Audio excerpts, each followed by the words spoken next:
Tie channel पेश करता है मौजूदा दौरे हुकूमत पर खुसूसी रिपोर्ट। गौर से मुकम्मल मुलाहिजा फरमाएं। किया गया वो वापडा जिसने पाकिस्तान के शहरों में, गलियों में, देहातों में, गांवों में बिजली पहुंचाई, जिसने पाकिस्तान की सनतों को बिजली दी, जिसने डैम बनाए, पानी फराहम किया, पाकिस्तान के खेतों को सरसब्ज व शादाब किया। 1986 तक ये वापडा पूरे पाकिस्तान को सस्ती बिजली देता था, पानी देता था, सनतें चलती थी। और ये वापडा सारा काम कैसे करता था आपको मालूम है? मैं बताता हूं। पाकिस्तान की हुकूमत इसको एक रकम देती थी सालाना बजट की सूरत में, और ये वापडा पाकिस्तान की हुकूमत से लेने वाले बजट को साल के बाद नफे के साथ वापस करता था। क्या करता था? वापस करता था। आपको बिजली मिलती थी, आपके घर 600-700 रुपए का बिल आता था। यह कमाऊ पूत था। वर्ल्ड बैंक कहता था अपनी रिपोर्ट में कि वापडा पाकिस्तान का एक ऐसा इदारा है जो पूरी एशिया की बेहतरीन मिसाल है। सस्ती बिजली, कमाऊ पूत, अपने अखराजात खुद पैदा करना और लोगों की फलाह बहबूद, ये वापडा की कहानी है। फिर क्या हुआ? इस वापडा पर करप्ट हुक्मरानों की नजरें लग गईं, ललचाई हुई नजरें। वापडा के इख्तियारात छीनकर वजारत पानी और बिजली के पावर डिवीजन में मुंतकिल कर दिए गए। बेनजीर मौजूद थी, उन्होंने ये काम किया। पहली पॉलिसी दी, वापडा के इख्तियारात पावर डिवीजन में मुंतकिल करते हुए IPPs को लेकर आए। और ये वो वक्त था जब नवाज शरीफ ने पूरे मुल्क में हंगामा किया और ये कहा कि रेंटल पावर IPPs नामंजूर। नवाज शरीफ ने कहा जरदारी 10% है। मेरे भाइयों और दोस्तों, फिर क्या हुआ? बेनजीर की हुकूमत चली गई। नवाज शरीफ का दूसरा दौरे हुकूमत आया। लोग समझते थे IPP से जान छुड़ेगी, लेकिन नवाज शरीफ ने क्या किया? 1993 में वापडा के मजीद बालों पर काट दिए, मजीद IPPs को शामिल कर दिया। NTDC बनी, डिस्कोज बनी, नेपरा बनी, प्राइवेट कंपनियां। ये प्राइवेट कंपनियां क्यों बनती थी? आजकल अब तक बनती हैं। मीट कंपनी, वेस्टेज कंपनी इसलिए बनती हैं कि वापडा का चेयरमैन 2-2.5 लाख रुपए लेता था, नीचे से आता था, अपनी मनमर्जी करता था, हुक्मरानों की बात नहीं मानता था, कहता था खुड्डे लाइन लगाना है तो लगा दो। ये जब NTDC बनी, DCOs बनी और नेपरा बनी, लाखों रुपए की तनख्वाहें मरात, सदर पाकिस्तान से भी ज्यादा इनको तमाम सहूलतें दी गईं। इसलिए दी गईं कि हमें अपने काम आसानी के साथ ये करवाएं। किकबैक्स, नए नए मुआहदे, हुकूमतें बनती रहीं, बिगड़ती रहीं, चलती रहीं, लेकिन ये पावर डिवीजन में बिजली का काम सोने का अंडा देने वाली एक मुर्गी बन गई। जनरल मुशर्रफ साहब आए, चीफ ऑफ आर्मी स्टाफ भी वो थे, चीफ एग्जीक्यूटिव भी वो थे। 4 साल तक उन्होंने वजारत पानी और बिजली भी अपने पास रखी, क्योंकि पावर डिवीजन वहां पर मौजूद था। IPP से पैसे लेने थे, किकबैक्स लेने थे, अपने लोगों को जो है वो नवाजना था। इमरान खान साहब भी आके चले गए। 11 पॉलिसियां आई, चाहे वो बेनजीर ने दी, नवाज शरीफ ने दी, मुशर्रफ ने दी। 11 पॉलिसियों में कि रेंटल पावर और IPP से डॉलरों में पेमेंट होगी, हाई चार्ज इनको दिया जाएगा। और सबसे बड़ा जुल्म कैपेसिटी चार्ज, कि हमने बिजली नहीं ली तो तब भी इनको पैसे देंगे। सैफुल्लाह अब्दू साहब सेनेट के तवानाई कमेटी के सदर, उन्होंने अपने टीवी इंटरव्यू में कहा कि कैपेसिटी चार्जेस कि जो हमने बिजली नहीं खरीदी उसके भी पैसे जो आईपीपीएस को दिए गए हैं 8,500 अरब, 2 अरब नहीं, 100 अरब नहीं, 1,000 अरब नहीं, 8,500 अरब आईपीपीएस को कैपेसिटी चार्जेस की बुनियाद के ऊपर पिछले 20 सालों में दे दिया। लानत है उन लोगों पर। पिंडी वालों, इसी माल रोड के ऊपर एक जिना हाउस है जिसकी तौहीन पर तुम बहुत कुछ कर रहे हो, गद्दारी के मुकदमात बनाते हो। मैं तुमसे पूछता हूं, कायदे आजम का जो यादगार पाकिस्तान है उसके खजाने के साथ जो इतनी लूट मार हो गई उसका हिसाब कौन लेगा? नाजरीन और सामाईन, अपने मफादात के लिए मौजूदा हुक्मरानों ने मज़ीद 32 खरब कर्ज अवाम पर मुसल्लत कर दिया। अभी भी खुदा की कसम 200 रुपये उधार लेके किसी से पेट्रोल डलवा के, और अभी सेठ का फ़ोन आया सुबह से अब काम पे जा रहा हूँ। वो बोला भाई एक दफ़ा काम पे तो आओ। मैंने बोला यार मैं कहाँ से काम पे आऊँ, मेरे पास पेट्रोल डलवाने के लिए पैसे ही नहीं है तो मैं कहाँ से आऊँ। आज 15 दिन के बाद ये फैक्ट्री खुली है हमारी, तकरीबन 2 दिन हुए फैक्ट्री बंद पड़ी हुई थी। कारोबार हमारा बिल्कुल बेड़ा गर्क हो गया। मकान के मेरे ऊपर सर के ऊपर तकरीबन 25-26 हज़ार रुपये कर्जा हुआ। क्या करें, कहाँ से लेके आए? आप चल के देखो मेरे घर का हाल देखो क्या हुआ होगा। मेरा आधा किलो दूध आता था, अब 1 पाव दूध लेके आ रहा हूँ। तो यही होगा, खुद मर जाएंगे, बच्चों को गले में फांसी डाल के मर जाएंगे, यही करेंगे और क्या करें। हम तंग आते हुए आए, हमारे पास एक सिर्फ यही है, खुदा की कसम अगर खुदकुशी हराम नहीं होती ना तो दिल करता है कि कभी कभी खुदकुशी भी कर ले, हम अपने आप को कर लेते। बस ये सिर्फ अल्लाह से डरते कि खुदकुशी हराम है, इसलिए डर के मारे गुजारा कर रहे हैं। कहने को हम सफ़ेद पोश हैं लेकिन घर के हालात हमारे ऐसे हैं कि बस क्या बोले कि हम बहुत परेशान हुए गए। मेरे बच्चों को कम से कम भी 6 महीने हो गए कि एक घर में फ्रूट लेके गया हूँ तो मेरे लिए हराम हो। पहले तो ये था कि कभी बच्चे बोल देते थे पापा आते हुए फलानी चीज़ ले आना, ये ले आना, तो ले जाता, लेकिन आज वो भी नहीं है, इस काबिल भी नहीं हूँ। मेरी खुद की तनख्वाह, झूठ नहीं बोल रहा हूँ लालन रसूलुल्लाह, मेरी 18,000 रुपये तनख्वाह है। मेरा उसमें क्या गुजारा होगा जिसमें से पेट्रोल भी डलवाता हूँ, घर का खर्चा भी चलाता हूँ। पहले 18,000 में खेस तान के कर लेता, लेकिन अब नहीं है। दिल अंदर से ऐसे खून के आंसू होता है कभी कभी, तो ऐसा दिल करता है कि बस क्या करें, बस मजबूरी है कि बस अल्लाह से का शुक्र अदा करके सो जाते हैं। बाखुदा कभी कभी तो ऐसा होता है कि हम लोग घर का कोई खाना खा के भी नहीं सोते, ऐसे भूखे सोते हैं। अभी ये देखो बेगम ने 30 रुपये दिए थे कि आते हुए कोई सब्जी वगैरह लेके आ जाना। खुदा की कसम खा के कह रहा हूँ, कलमा भर के कह रहा हूँ कि मेरी बेगम ने 30 रुपये दिए थे कि कुछ खाने के लिए लेके आ जाना। ये 30 रुपये मेरे पास पड़े हुए। अब इस 30 रुपये के अंदर मुझे ये बता दो कि क्या सब्जी आएगी और क्या लेके आऊँगा, मैं क्या लेके जाऊँगा खाने के लिए।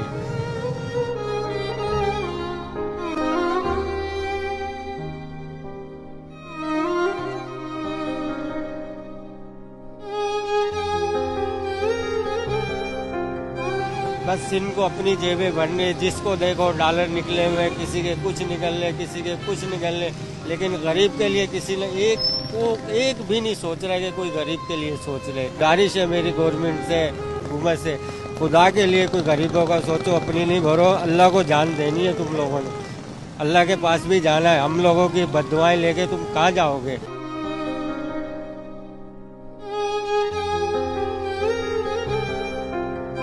तरक्की याफ्ता ममालिक में अवाम टैक्स देते हैं तालीम के लिए, रोज़गार के लिए, तहफ़्फ़ुज़ के लिए, अमन व अमान के लिए, बेहतरीन सड़कों के लिए, सेहत के लिए, सफाई के लिए, बिजली पानी गैस की मुकम्मल फराहमी के लिए।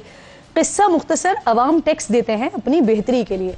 पाकिस्तान में अवाम टैक्स देते हैं IMF की इक़्तिसाद के लिए, कर्ज़े वापस करने के लिए, मेंबरान असम्बली की मराअत के लिए, उनके फ्री बिजली यूनिट्स के लिए, सफरी मराअत के लिए, सरकारी बाबुओं की अय्याशी के लिए, सरदारों की सरदारी के लिए, टूटी फूटी सड़कों के लिए, सरकारी अस्पतालों में धक्के खाने के लिए, आखिरी वक्त में एम्बुलेंस के बजाय गधा गाड़ियों पर मरने के लिए, अदालतों में रुलने के लिए, बेरोजगारी के लिए, महंगी गैस के लिए, महंगे पेट्रोल के लिए, महंगी बिजली के लिए, सरकारी स्कूल्स की खस्ता हाली के लिए। तो फिर कर ले तैयारी, मजीद टैक्स देने के लिए, क्योंकि दस्तूर अवाम की जेबों की तरफ है।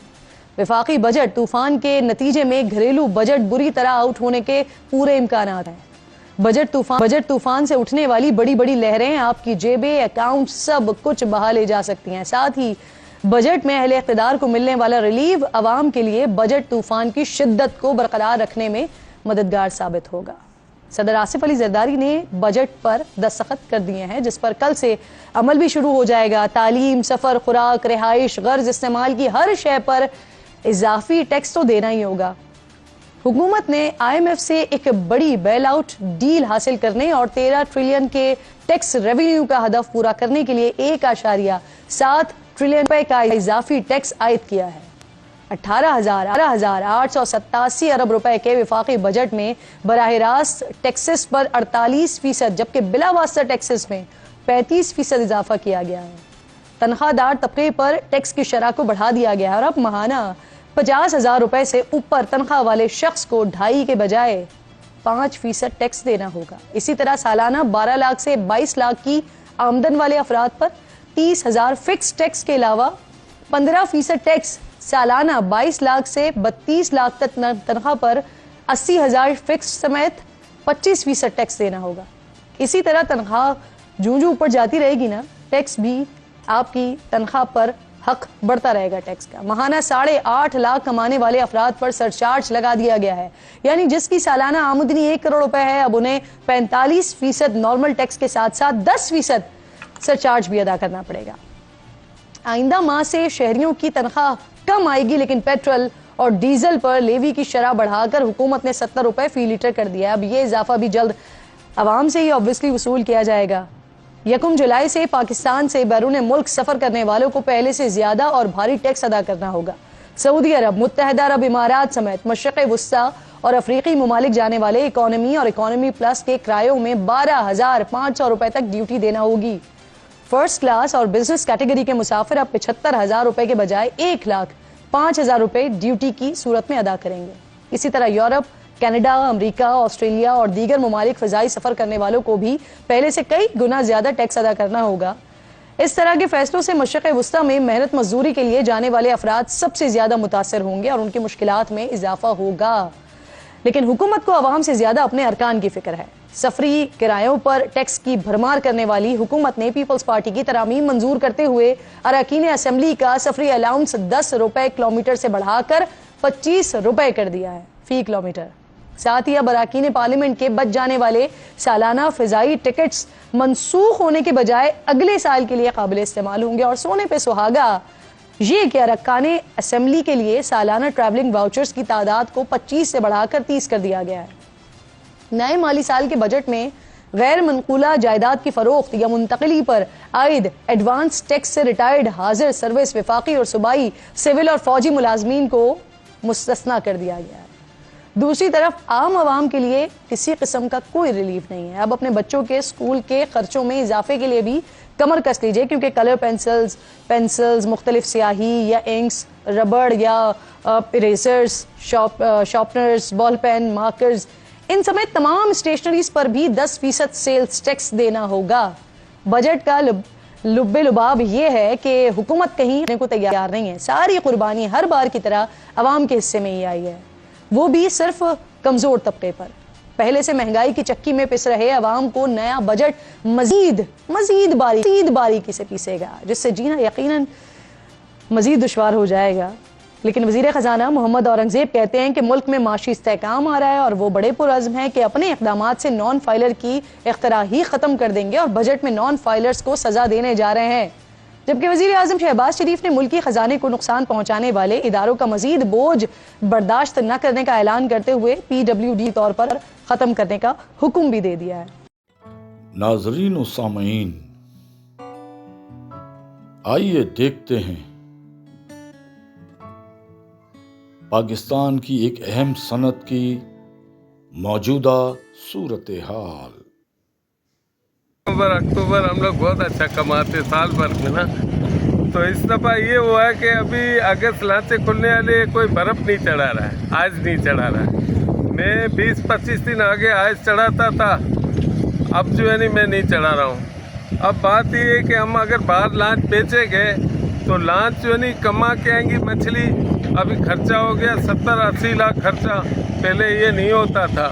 अब हम कबाड़ में लांचे दे रहे हैं। एक लांच एक फैक्ट्री है, 26 आदमी आते हैं, इसमें हर फंक्शन होता है, महीना डेट जाती है, रोज़ जाती है, सही है। 500 लांचें हमारी कबाड़ में बिक गई, बोल रहे। अब लांच का खर्चा 70-80 लाख और कबाड़ी ले रहा है 40-50 लाख। लांच ले रहा है, पूरी फैक्ट्री ले रहा है। ये एक फैक्ट्री है एक लांच, क्योंकि हम जो है नहीं मछली कमाते आते हैं, बाहर से पकड़ के आते हैं केचप करके।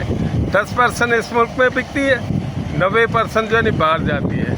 अब बाहर जो लांचें जाती है उसमें क्या है, मछली हमारी दुनिया भर में जाती है। बड़ा बाहर हमारा चाइना है। अब जो है नहीं बड़ा हमारा जो बाहर था चाइना, 1.25 अरब लोग हैं, मछली खाते थे 2 वक्त की हमारी। आज वो क्या सबसे ज़्यादा हमसे लेता था। और चाइना जो है नहीं अभी इंडिया उसको दे रहा है। उसकी वजह मैं बताऊँ, उसकी वजह ये है कि वो जो है नहीं अमेरिका का दोस्त है इंडिया, हम भी दोस्त हैं। वो ईरान से सस्ता तेल लेता है इंडिया, रशिया से सस्ता तेल लेता है, उसको फ्यूल कम पड़ता है। फिर माइग्रों को सब्सिडी है डीजल की, दुनिया में सब्सिडी, हमें नहीं है, सही है। सब्सिडी देता है इंडिया अपने माइग्रों को, तो वो क्या चाइना को उसका कॉस्ट सस्ता पड़ रहा है। हमारा जो पहले बाहर था अभी चाइना से इंडिया उठा रहा है। दूसरी बात याद करनी थी कि फैक्ट्री वाले हैं जो हमसे माल लेते हैं, उनकी बिजली जो है नहीं पहले 25-30 लाख रुपया बिल आता था, अभी करोड़ों से ऊपर चले गया, सही है। बिजली का बिल तो अब वो क्या है कि वो जो अपना खर्चा निकालेगा बिजली का, हर चीज़ का, फैक्ट्री वाला, फिर हमें रेट देगा। अब पिछले साल जो हमें जो है नहीं 2000 रुपये केजी जो हमारी मछली ले रहा था फैक्ट्री वाला मैया वगैरह, वो आज जो है नहीं हमसे 800-900 रुपये का फैक्ट्री ले रहा है। जो हमारा माल जो है नहीं 700-800 रुपये में मैया ले रहा था फैक्ट्री वाला, वो 300 रुपये में ले रहा है।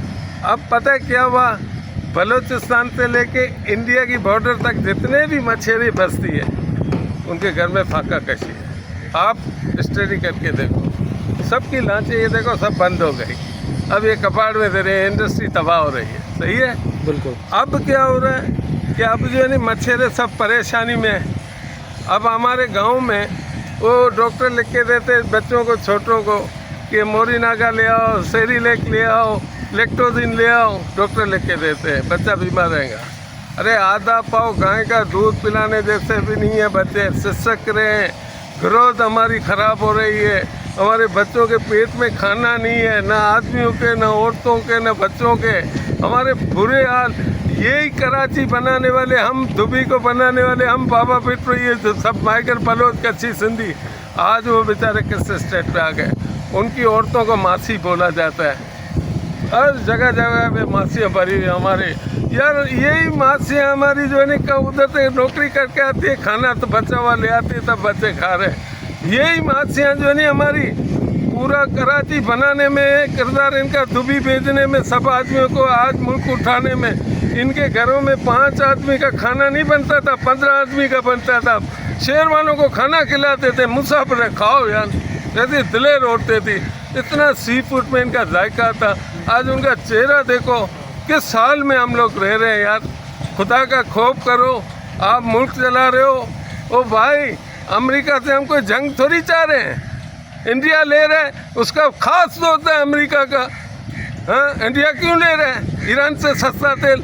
खुदा के वास्ते हमें सस्ता तेल दियो। ये एग्रीकल्चर मुल्क है, ये सी पोर्ट है, ये फिशरमैन, हम मछेरे हैं, दुनिया में एक्सपोर्ट करते हैं। एग्रीकल्चर, खाना पीना हमारी देखो तो सही कैसी ज़मीन है हमारी, सोना उगती है यार। आप डीजल वहाँ से लो, बिजली भी ईरान से लो, लोग मर रहे हैं, बिजली नहीं है। खुदा का खौफ करो यार, कुछ हमें देखो, आपस में क्यों लड़े हो?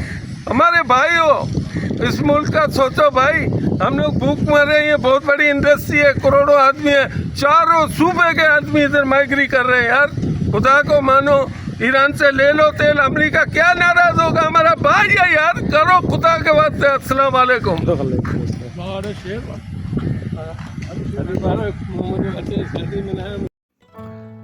आइए नाजरीन, मिलकर इस मुल्क की सलामती और बेहतरी के लिए हर नमाज में खुसूसी दुआ करते हैं।